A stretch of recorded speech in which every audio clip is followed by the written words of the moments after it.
Olá, você que nos acompanha aqui no Top Media News, eu sou Mary Oliveira. As imagens são do repórter cinematográfico Marco Codinhola. Nós estamos de volta mais uma vez e agora para falar do caso de um professor, pseudo-professor da palavra, um religioso que se apresentava como tal, mas que na verdade era um abusador, tá? Punição, abuso, expulsão. Relatos de pessoas que fizeram parte do grupo religioso intitulado Testemunhas de Jeová, que hoje se consideram vítimas da doutrina, desvendam bastidores cruéis por trás das promessas religiosas de uma vida livre dos males do mundo atual, com justiça, paz e harmonia com a natureza.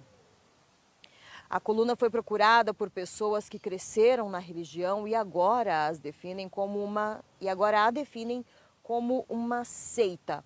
Eles têm em comum a dor de terem tido suas vidas mudadas negativamente pelos preceitos da religião.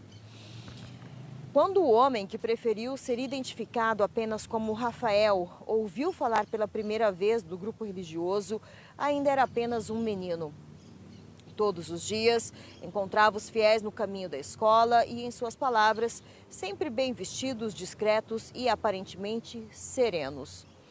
Em um desses dias, me abordaram e me convidaram para conhecer o livro do saber. Eu tinha cerca de 11 anos, eu tinha por volta de 11 anos, era só um garoto curioso. Nunca havia participado de rituais religiosos. Assim começou. Um convite simples, envolto em palavras brandas e olhares gentis, relembrou o jovem. Atraído pelas palavras, Rafael começou a frequentar as reuniões do grupo. Participava das atividades de recreação e entretenimento, segundo ele, momentos de descontração, mas também uma cobrança sutil e constante para que todos fossem assíduos. Aquilo parecia mais do que uma religião, era uma estrutura, um sistema. Logo no começo eu recebia visitas em casa, vinham 2 servos, um homem e uma mulher, sentavam, liam, ensinavam, mas com o tempo as visitas passaram a ser apenas dele. E foi aí que algo começou a mudar. Para Rafael, era apenas um dia comum. Naquela tarde, entretanto, sua vida foi completamente mudada. Com a mãe trabalhando e a irmã na escola, o garoto era visitado pelo servo quando estava totalmente sozinho e vulnerável. Ele começou a me tocar, usando as palavras do Evangelho. Ele usurpava a minha inocência. Dizia que éramos irmãos, imagem e semelhança de Cristo e que tínhamos mais em comum do que imaginávamos, contou Rafael. A cada encontro, a doutrina era misturada à perversidade. Rafael desabafa que a cada visita o homem chamava de espiritual o que era crime. Mandou que eu ficasse de pé, virou de costas enquanto falava sobre tempo, crescimento, dizendo que em breve eu seria tão grande quanto ele. De repente, virou como se fosse me abraçar e foi ali que tudo desmoronou. Senti as partes íntimas daquele homem, ele se enroscava e dizia: "Eu vou lhe mostrar." Tirou a própria camisa, depois tirou a minha. Fiquei sem reação. Era como se meu corpo estivesse ali, mas minha alma já tivesse fugido. Rafael foi abusado sexualmente aos 12 anos.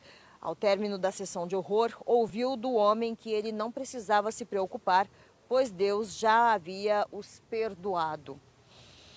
Depois do crime, as visitas cessaram por uma semana. No entanto, ele retornou como se nada tivesse acontecido, mas agora munido de ameaças. O medo me paralisou, o silêncio se instalou. Em casa não me sentia em paz, na escola perdi o interesse por tudo, me afastei das pessoas, me retraí. Tive prejuízos pedagógicos, sociais e emocionais. O trauma virou parte de mim. Não recebi convites diferentes de ninguém, a não ser daquele homem, e ele era chamado de professor e comigo fazia estudos particulares. Dizia que eu era especial, que havia algo em mim. Os discursos criaram na visão de Rafael o que ele chama de laço oculto. A voz dele soava mais próxima de Deus do que qualquer outra. Era esse o campo perfeito para a manipulação. O abuso não começou no toque, começou nas palavras. Eles diziam que eu herdaria a terra, que era a imagem e semelhança de Cristo.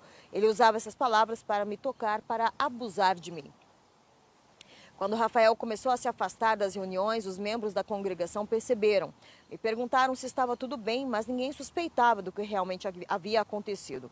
Para ele, o mais cruel no sistema é que o agressor sabe exatamente como se proteger.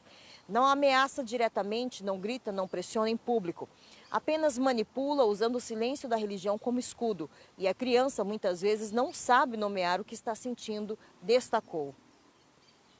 Eu continuo acreditando em Deus, mas não no homem. Foi essa frase que fez com que Rafael tomasse sua decisão. Rompi o véu que separa a fé da religião.